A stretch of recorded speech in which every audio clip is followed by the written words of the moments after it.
Assalamualaikum warahmatullahi wabarakatuh. Pada hari Jumat 1 Maret 2024 kita kembali berkumpul di ruangan yang sangat kita cintai, di mana pada hari ini kita akan melaksanakan kegiatan pembebasan IKM kelas 2 dan kelas 5.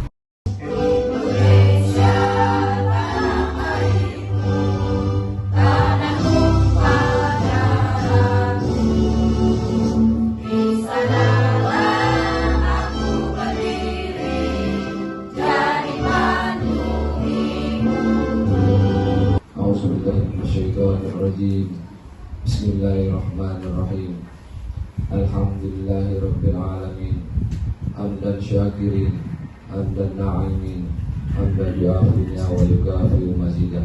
Selanjutnya kata sambutan dalam hal ini yang akan disampaikan oleh Ibu Jus kepada Ibu Jus, kami persilakan. Assalamualaikum warahmatullahi wabarakatuh. Hari ini kita akan mendengar dan memahami serta belajar tentang apa-apa yang didapat oleh teman kita Ibu Roslaini beserta Ibu Sri Rahayu, ya, diimbaskan kepada kita semua ilmu yang dipumutnya, ilmu yang diserapnya, ilmu yang didapatnya. Semoga kita semua dapat ilmu yang disampaikan tentang pembuatan ATP modul ajar serta modul P5, ya. Di acara selanjutnya penggimasan pembuatan ATP modul ajar dan P5 yang dalam hal ini akan disampaikan oleh Ibu Sri Rahayu, kemudian akan dilanjutkan oleh Ibu Roslaini. Kepada Ibu Sri Rahayu serta Ibu Roslaini kami persilakan. Bismillahirrahmanirrahim. Assalamualaikum warahmatullahi wabarakatuh. Bapak Ibu, rekan-rekan sekalian, di sini saya akan melakukan pengimbasan tentang apa yang sudah saya dapatkan selama pelatihan 2 hari di Hotel Grand Zuri, yakni pada hari Selasa dan hari Rabu tanggal 27 dan 28 Februari 2024. Alur tujuan pembelajaran, pembuatan modul ajar dan pembuatan modul P5 atau proyek penguatan profil pelajar Pancasila. Mulai di sini, sebelum kita memasuki ATP, saya akan menjelaskan dari mana kita akan membuat ATP. ATP akan kita buat dari CP. CP itu adalah capaian pembelajaran. Jadi konsep CP itu yaitu kompetensi pembelajaran yang harus dicapai peserta didik pada setiap fase. Dimulai dari fase fondasi pada PAUD untuk pendidikan dasar dan menengah, CP disusun untuk di setiap mata pelajaran. Jadi Bapak Ibu, CP ini sudah diterbitkan oleh Kemendikbud, sudah baku, tidak bisa dirubah-rubah lagi. Nah, untuk kelas 1 sampai kelas 2 itu fase A dinamakan, untuk kelas fase B kelas 3 dan kelas 4, untuk fase C kelas 5 dan kelas 6. Di dalam CP itu kita ada pembagian setiap fase. Di sini dalam pembuatan ATP, kita nanti dalam pembuatan ATP itu ada tujuan pembelajaran yang akan kita munculkan. Nah, alternatifnya ada 3. Alternatif yang pertama, merumuskan TP secara langsung dari CP. Nah, ini yang paling sering kita gunakan. Yang kedua, merumuskan TP dengan menganalisis kompetensi dan lingkup materi pada CP. Yang alternatif ketiga itu merumuskan TP lintas elemen CP. Nah, untuk saat ini kita menggunakan alternatif yang pertama. Bisa mengcopy paste aja CP yang ada di ATP, baru kita bisa membuat tujuan pembelajaran. Jadi kita sebenarnya lingkup materi ini kita kosongkan dulu, kita langsung melompat ke kolom tujuan pembelajaran. Kita melompat ke kolom tujuan pembelajaran. Dari sini sampai sini kan ada nanti peserta didik kan ada terpisah-pisah. Jadi kita ambil peserta didik mampu bersikap menjadi pendengar yang penuh perhatian sampai tanda titik. Itu TP yang pertama. Menambahkan lagi seperti yang sudah saya jelaskan sebelumnya tadi Bu Jihan, kita di kurikulum Merdeka itu KKTP. Apa itu KKTP? Kriteria ketercapaian tujuan pembelajaran. Nah, dari dalam yang saya bilang tadi ada 3 KKTP-nya. Yang pertama bisa kita lihat di layar, ini dia. penilaian menggunakan rubrik yang sudah dijelaskan Bu Alimah juga tadi. Di sini ini rubriknya. Isi laporan berarti ini bahasa Indonesia atau yang lain bisa juga nih, bukan bahasa Indonesia saja. Baru berkembang, nah seperti ini dia. Belum mampu menulis teks eksplanasi, layak, cakap, mahir. Ada ini ketentuannya. Jadi nanti untuk butir-butir yang ininya kita sesuaikan dengan materi kita. Jadi kita yang membuat. Nah di sini ada juga apa? Ada penulisan dan tanda baca. Nah, ada dua berarti yang akan dinilai. Nah, di sini ada kesimpulan. Peserta didik dianggap sudah mencapai TP jika kedua kriteria di atas mencapai minimal tahap cakap. Nah, itu dia untuk rubrik. Pasti kita akan menggunakan asesmen ini untuk materi yang kita buat. Asesmennya seperti apa ini. Jadi tinggal materinya aja yang kita cocokkan dan ditambah dengan penjelasan dari Bu Alimah itu sangat lengkap sekali. Anak di kelas 1 jika dia belum pandai apa-apa, dia tidak boleh tinggal di kelas 1, harus naik ke kelas 2 karena dia fase A. Anak yang tidak tuntas. Setelah beberapa bulan yang lalu yang pernah kita pelajari di PMM, yang sudah kita pernah videonya, itulah guna kolaborasi fase. Terima kasih atas kesempatannya. Untuk tadi mengenai waktu, tadi situ per tahun 216 itu 2 semester. 216 dibagi 2, semester 1 dengan semester 2, jadi 108. 108 dibagi 6 tadi tujuannya, TP-nya menjadi 18. Terima kasih atas jawabannya Bu Lumbat. Benar sekali yang sudah dibilang Bu Lumbat, bahwasanya ini kan kelas 1, itu kelas 2. JP per tahunnya berbeda. Nah, untuk yang kelas 2 itu 252 tadi ya, per 7 JP. Jadi 252 yuk Bu Cahaya. 252 kita bagi 2. Berapa dapatnya? 126 kita bagi 7. Kalau Bu Lumbat tadi kelas 1 dibaginya 6 karena ketentuan baku untuk waktunya 6 JP kelas 1 bahasa Indonesia. Kalau kelas 2 7 JP ketentuan bakunya, jadi 126 bagi 7. Berapa? 18. Nah, makanya di sini yang berkode 2 ya Bu, yang berkode 2 kita sejajarkan di sini 18 JP. Ada pertanyaan lagi Ibu, Bapak mengenai ATP. Ini insya Allah ATP sudah tuntas ini. Jadi kita dari CP masuk membuat ATP per mata pelajaran. Ini untuk bahasa Indonesia kelas fase A. Nanti matematika fase A, PJOK fase A. Seperti itu nanti kita membuatnya.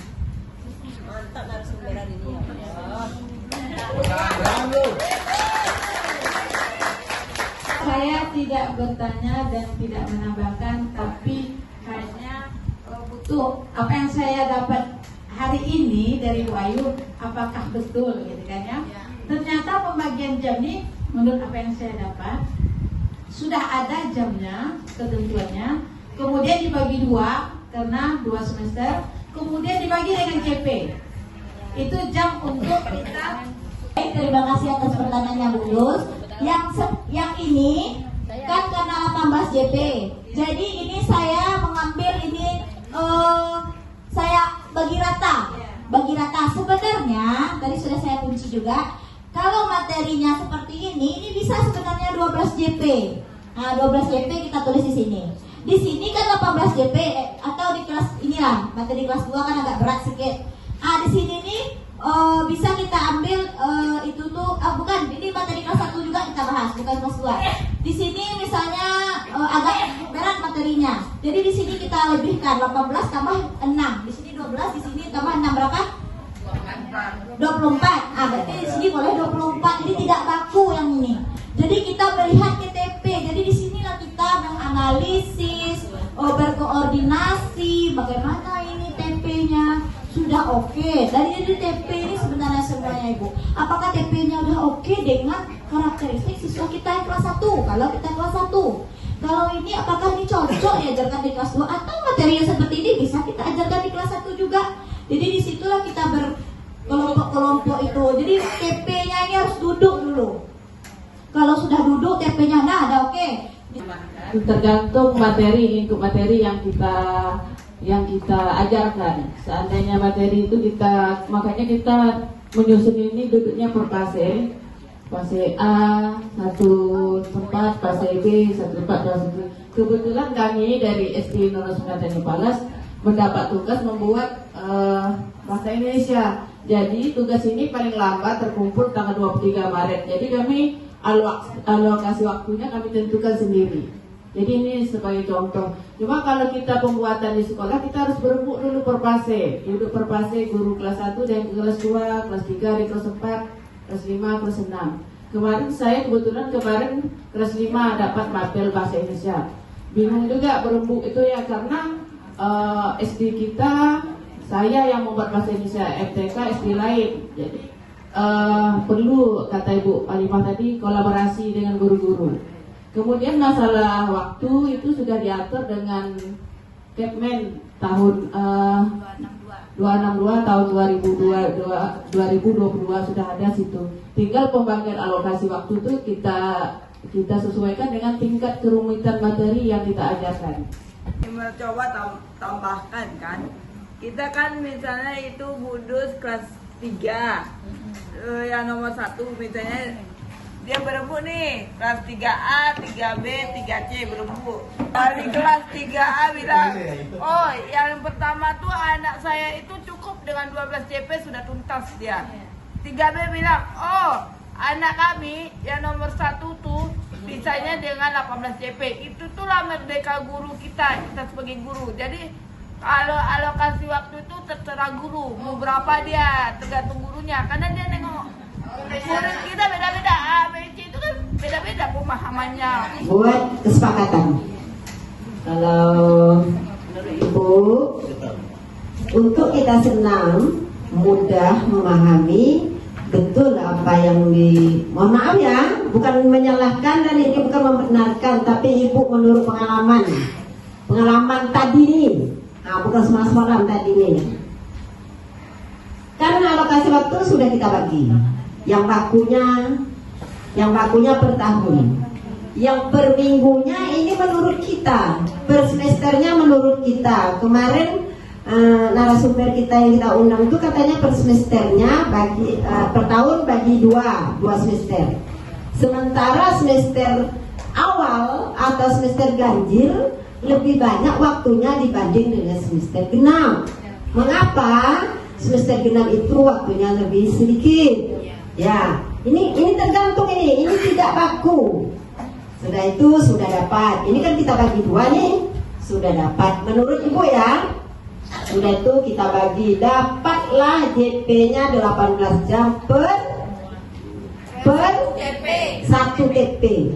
Untuk memudahkan, kita bagi dengan JP.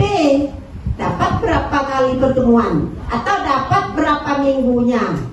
Yang bermasalah, ada materinya ringan, ada materinya berat, yang susah, payah anak menerima. Menurut pendapat Melia tadi, misalnya, kalau menurut Ibu nih ya, yang lain membandingkan. Misalnya pada TP 1 di kelas 1 itu menurut kelas Ayu 1A misalnya itu ringan, boleh 2 minggu aja. 2 minggu 12 jam pelajaran.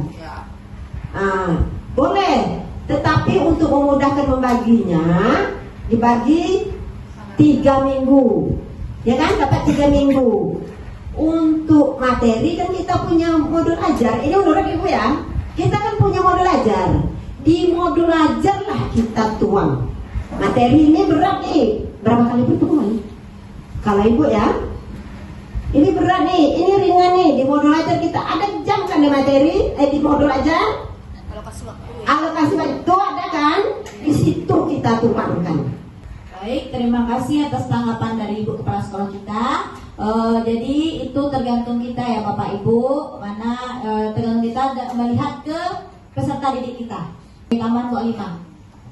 Terima kasih. Sebenarnya saya bukan ingin mengatakan, cuma mengingatkan. Sebenarnya masalah JP ini bukan pada kurikulum merdeka aja, kurikulum 2013 begitu juga. Ya. Contohnya tadi matematika. Kalau memang pembelajaran itu sulit, memang harus dilamakan. Ya, panjang waktunya. Kenapa? Kita melihat daya serap anak. Bahkan kalau saya dulu, kan saya tak kepala sekolah aja, jadi guru juga dulu kan. Menurut saya aja ini, kami dulu belum ada lagi panggil pelatihan ini. Jadi materi yang kita ajar itu jangan kita suruh macam air lewat. Misalnya kejar materi ini. Yang ini belum bisa, kita melompat ke sini. Kalau saya itu sampai anak mengerti sekitar 60% baru pindah. Contohnya kalau matematika, ini matematika senang ya. Operasi hitungan misalnya, kan itu bermacam-macam tuh. Ada pecahan persen, desimal misalnya. Kita tuntaskan satu-satu. Jangan kita kejar kurikulum. Baik, terima kasih untuk tambahannya dari Ibu Alimah dari Ibu Kepala Sekolah kita. Baik, apakah Bapak Ibu ATP masih ada pertanyaan? Kita tuntas Desi. Kita tuntaskan ATP ini dulu, baru kita masuk modul ajar. Apa pertanyaannya Bu Desi?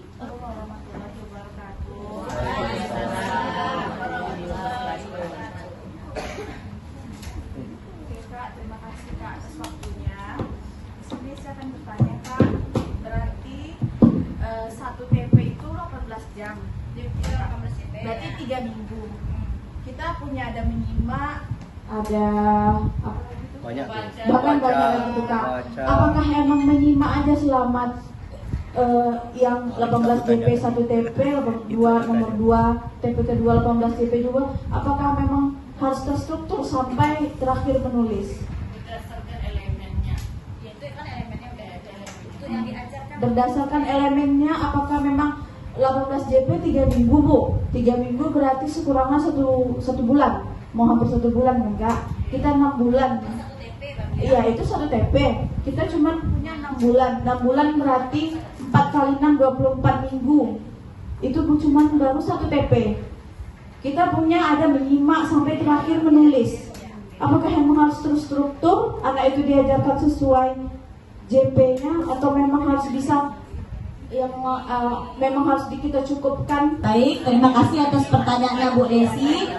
Di sini saya akan mencoba menjawab dari yang sudah dijelaskan Bu Desi tadi pertanyaannya. Itu kan 18 DP 1 TP. Apakah cuma menyimak aja kita ajarkan sama anak sampai 1 bulan? Nah, sampai kalau menurut pemahaman saya di sini kan kelas 1 dan milik kelas 1 dan milik kelas 2 untuk punya menyimak. Di membaca dan memirsa itu ada juga milik kelas 1 peserta didik mampu bersikap menjadi pemirsa menunjukkan minat terhadap kesiapan bisa. Nah, sila beriman dan bertakwa pada Tuhan yang Esa dan berakhlak mulia, berkebinekaan global, gotong royong mandiri, kreatif dan bernalar kritis. Harus sesuaikan dengan materi yang kita masukkan di modul ajar, sesuai dengan materi kita, bukan masukkan 6 P3-nya. Lanjut sarana dan prasarana. Itu kita seperti saya menyampaikan materi ini, saya menggunakan LCD dan proyektor ini. Apa namanya ini? Infocus ya, Infocus, laptop. Terus nanti saya menggunakan media pembelajaran sesuai materi saya. Misalnya ada video pembelajaran dari YouTube saya ambil, saya tampilkanlah video itu di YouTube. Melihatlah anak-anak semuanya. Ini dituliskan media pembelajarannya apa. Sound, suara, mana tahu suara saya kurang keras, saya pakailah mic di dalam kelas dalam mengajar kita. Iya, speaker Bluetooth. Itulah sarana dan prasarananya. Selanjutnya target peserta didik itu reguler dalam kurung 23 peserta didik. Jadi yang reguler ini anak kita yang biasa ya, kelas saya itu 24. Jadi kita tuliskan peserta didik reguler titik 2 23 peserta didik. Untuk model pembelajaran Nah ini model, metode, teknik itu berbeda. Model, metode, teknik itu berbeda. Jadi model pembelajaran ini ada kooperatif, inquiry, PJBL, PBL. Nah disinilah nanti kalau kita menggunakan PBL, di sini kita masukkan langkah-langkah PBL apa saja sintak-sintaknya. Nah disitulah nanti anak kalau di PBL anak ada mengorganisasi. Jadi anak ada bekerja kelompok. Di bekerja kelompok anak ada menyimak, menulis, membaca, dan masuk ke 4 elemen keterampilan bahasa tadi. Mungkin hanya itu penyampaian saya tentang modul ajar. Selanjutnya pengibasan yang akan disampaikan oleh Ibu Rasulaini dengan tema P5. Kepada Ibu Rasulaini kami persilakan. Terima kasih kepada Mbak Lima. Assalamualaikum warahmatullahi wabarakatuh. Luar biasa ya teman saya. Mungkin saya tak sepenuhnya nanti memberikan apa luar biasa. Terima kasih teman-teman. Bagian saya yaitu pelajar P5. Tadi sudah dijelaskan sama Bu Ayu, CP, ATP dan modul ajar. Kemarin ini proyek penguatan pelajar Pancasila. Ini profil modulnya tema bangun jiwa dan raga. Ini mohon maaf ya kepada Pak Lima, Pak Basri, ke sekolah kita mungkin udah menerapkan profil P5 ini. Cuma kami baru ini ya. Kalau ada kekurangan saya menyampaikan, saya mohon maaf ya. Nanti temanya bangunlah jiwa dan raganya. Topik di dalam tubuh yang sehat terdapat jiwa yang kuat. Ini kebetulan nih fase B, yaitu untuk kelas 3 dan kelas 4. Ini kelas 4A karena narasumber kemarin memberi contoh khusus hanya 4A. Berarti ini fase B. Kemudian alokasi waktunya 156 JP, 156 jam pelajaran. Di mana tujuan proyek ini nanti penilaiannya berhubungan proyek ya Pak Basri. Peserta didik mampu membangun kesadaran untuk membiasakan sehat dengan makanan sehat sesuai dengan adab menjaga kesehatan agar membentuk jiwa yang sehat dalam misi kemerdekaan sesuai dengan adab berbangsa dan bernegara. Jadi di profil pelajar Pancasila ini juga kita memastikan adab yang 50 adab kemarin ya Bapak Ibu yang sudah di-share oleh kepala sekolah kita yang sudah disuruh print ditempelkan masing-masing kelas. Ini adab menjaga kesehatan, kemudian adab berbangsa dan bernegara di sini diambil hanya 2 adab ya. Kemudian profil pelajar Pancasila tadi sudah kita nyanyikan tadi. Beriman, bertakwa, mandiri, berinovatif, bernalar kritis ya. Kemudian pemetaan dimensi elemen subelemen profil pelajar Pancasila yang menjadi tujuan proyek profil Pancasila ya. Ini dimensinya Bapak Ibu, ada elemen profil pelajar Pancasila, sub-elemen profil pelajar Pancasila, target pencapaian di akhir fase. Ini dimensi yang diambil di sini: beriman, bertakwa kepada Tuhan Yang Maha Esa dan berakhlak mulia. Elemen profilnya yang diambil akhlak pribadi. Yang kita nilai di sini merawat diri secara fisik, mental dan spiritual. Dari mana anak-anak kita sekarang dari sikap ya, dari agama perlu kita tingkatkan lagi. Kemudian mulai membiasakan akhir fase ini diharapkan anak-anak membiasakan diri untuk disiplin, rapi, kemudian membersih dan merawat tubuh, menjaga tingkah laku dan perkataan dalam semua aktivitas kesehariannya. Di mana kita lihat akhir-akhir ini siswa kita cara berbicara, bertutur katanya sudah mulai tidak mengikuti aturan yang telah ditetapkan di sekolah ya.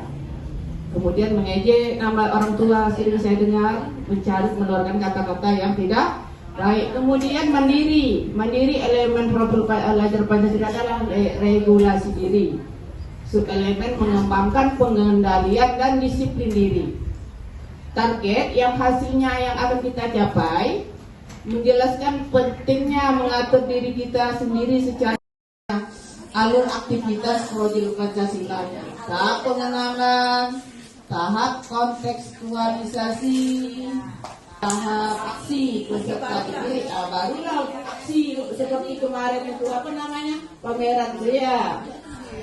Baru ada rupanya laporan itu berupa seperti ini, seperti model ajar kita. Ini pun kerjasama kolaborasi antara guru kelas 1 sampai 6 seperti yang kita laksanakan kemarin apa tuh Bu Jaya? Yang pameran sampah apalagi kemarin tuh itu tuh P5 juga ya. Cuma kemarin mungkin di Pak Basri, Pak Lima udah ada seperti ini, mungkin alur-alur kegiatannya, tak pengenalannya, ya laporan. Jadi ini nanti berbentuk laporan nanti jadinya, sama juga seperti RPP atau modul ajar. Asesmennya, aktivitasnya dari aktivitas 1 sampai aktivitas 19. Aktivitas P5 itu banyak aktivitasnya. Ya, iya. Jadi situ yang tempat lebar lagi. Pelaksanaan, ada penilaian, kemudian kegiatan penutupnya ada kegiatan asesmen. Jadi banyak yang kita kerjakan ya. Yang lebih mengerti, yang lebih paham itu yang kita laksanakan kelas 1 dan kelas 4 ya Pak Basri, karena sudah melaksanakan program P5 kemarin. Nah, itulah contoh model P5 yang sudah kami dapat di selama pelatihan ya. Pelatihan selama 2 hari.